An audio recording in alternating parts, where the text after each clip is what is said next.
สวัสดีค่ะยินดีต้อนรับท่านผู้ชมทุกท่านเข้าสู่รายการเบิงแล้วรวยชาแนลค่ะพี่น้องค่ะมาพบมาพอกันกันไปในเสาร์ของมื้อวันที่29นะคะเดือนพฤษภาคมค่ะปีพุทธศักราช2569นะคะพี่น้องค่ะมื้อนี้ค่ะแอดพาพี่น้องบ่าวเฒ่าสุขุสุขคนนะคะมาติดตามรับชมรับฟังแนวทางนะคะจากปูปลาซ่าหวยขาแข่งค่ะพี่น้องค่ะสำหรับคลิปนี้เป็นแนวทางขามโค้งพี่น้องค่ะมื้อว่านี่โหแต่เสียดายมากๆนะคะปูกะเลียงเล่าให้มา057พี่น้อง057ปั้นออกมาเป็น5115นะคะพี่น้องคะเมื่อนี้นะคะปู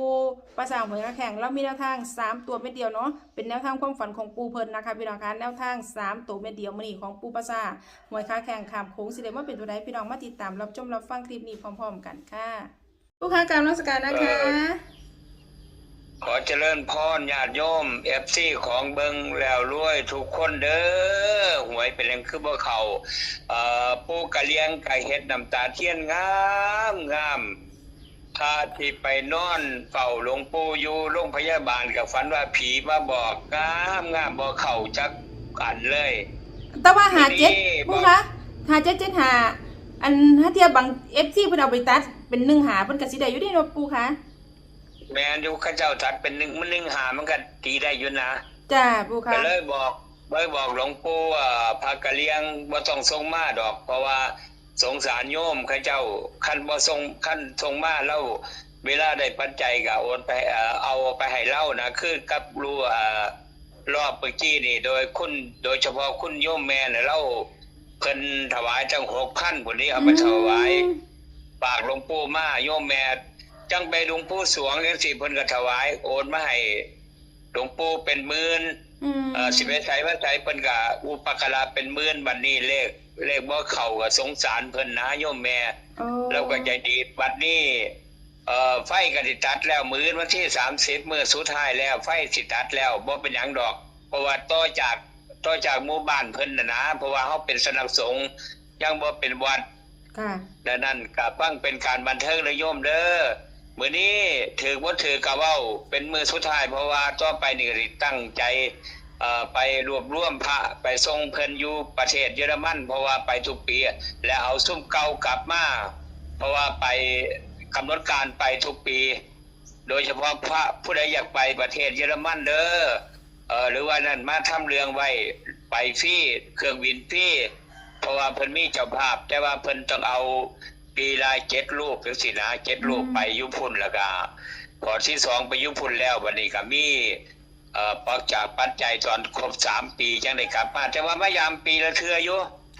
มายามบ้านปีละเทื่ออยู่นะฉะนั้นก็ขอญาติโยมทุกคนสบายใจกันได้เด้อหันเข้ามาเลี้ยงลาวพัฒนามื้อนี้นะลาวพัฒนามื้อนี้หลวงปู่ก็บอกว่ามื้อนี้จังได๋บ่เอาน้ำหลวงปู่ป่วยบ่เอาน้ำหลวงปู่กะเลียงดอกแล้วบ่เอาน้ำพระสายฝันหลวงปู่นี่ฝันเองเลยบอกว่ามื้อนี้มันต้องออกคู่นะแบบว่า11 22 33 44แบบนี้นะจ้าก็คิดว่ามื้อนี้เลยฝากโยมจักหน่อยว่ามื้อนี้เลขออกคู่เด้อบ่กำหนดว่าสิออกตัวใดแต่ในจิตใจของหลวงปู่นี่ก็ไปไสเห็นแต่เลข7มันคงสิออก77นะโยมนะครับผมมา7เด้อมื้อนี้วันศุกร์คือว่าในอ่างน้ำซักผ้าหรือสงน้ำของหลวงปู่มันก็เป็นเลข7 2ตัวเห็น77นะจักสิออกเลขลาวบ่ออกมื้อนี้นะจ้าหลังจากนั้นก็พอดีก็มีญาติโยมคนหนึ่งไปเบิ่งพอดีโทษซะเนาะเพิ่นเอาหมามาฝากออกลูกอีกมั้ยออกลูกเป็น7ตัวมั้ยครับผมหมามาฝากออกเป็น7ตัวเลยจ้าฉะนั้นก็ขอให้ญาติโยมพิจารณาเบิ่งมันอาจสิออก77นะมื้อนี้มื้อวันแล้วก็หมาจะได้มาออกลูกพร้อมนะออก7ตัวเลยแม่จ้าบ่ที่มันมาติมให้น่ะฉะนั้นก็เลยว่ามันสิมี7บ่งวดมื้อนี้ซั่นดอกจ้าก็บอกญาติโยมทุกคนพิจารณาเบิ่งได้เพิ่งสร้างขอบคุณหลายที่แม่ค่าลูกศิษย์หรือว่าโยมผู้มีจิตใจใส่ศรัทธาก็ยัง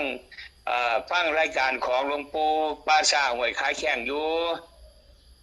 ก็ขอบคุณหลายผู้มีน้ำใจและผู้ด่าก็ขอบคุณหลาย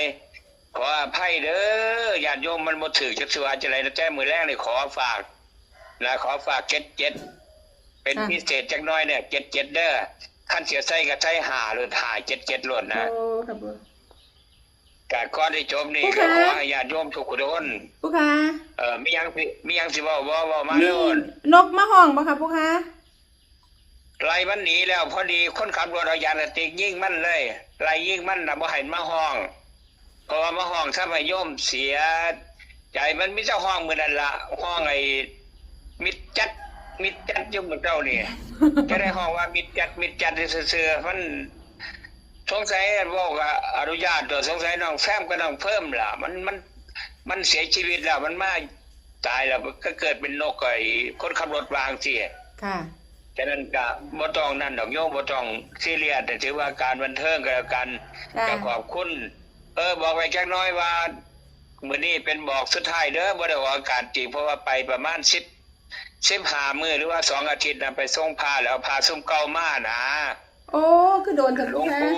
FC สิว่าใจขาดที่บ่เนี่ยปู ประมาณ15มื้อนะฉะนั้น FC ก็สิ สิเอาผ้าซุ่มใหม่ไปส่ง ค่ะ เอาซุ่มเก่ากลับมาน่ะนะทุกปีเลย F ก็ขอให้ญาติโยมทุก ผู้ คน ค้า อดจักหน่อย อัน อะไร FC ก็สิว่าใจขาดคือน้อยปูติปูคะบ่ได้ยินเสียง ก็สิพยายามอยู่นอกก็เพิ่นก็ติดตามเลยแต่ว่าตอนนี้เข้าเป็น8-9 โมงเช้านี่เฮาเป็น9 โมงเช้า10 โมงเช้านี่อยู่พุ่นเพิ่นช้ากว่าเฮา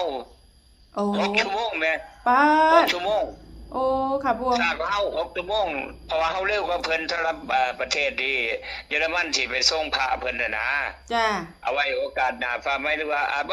สิบ่ถึง2 อาทิตย์ดอกอาจสิเป้ากลับเพราะว่าไปส่งแล้วเอาสุดใหม่มานะเอาสุดใหม่ไปเอาสุดเก่ากลับ โอ้ ฉะนั้นญาติโยมหรือว่าครูบาอาจารย์เพิ่นผู้ใดฟังรายการอยู่ถ้ามีโอกาสอยากไปก็มาเช็ดพาสปอร์ตยังไว้ค่าเสียค่าใช้จ่ายบ่มีดอกไปอยู่พุ่นไปอยู่วัดนะหรือไปทางอยู่ยุโรปก็ได้เพราะว่าหลวงปู่ไปอยู่แต่สมัยหลวงปู่เป็นหนุ่มตอนนี้มันเฒ่าแล้วนะ ค่ะ ฉะนั้นก็ฮู้จักกับสายดีรับรองว่าบ่ได้เสียจักบาทกลับแล้วก็มี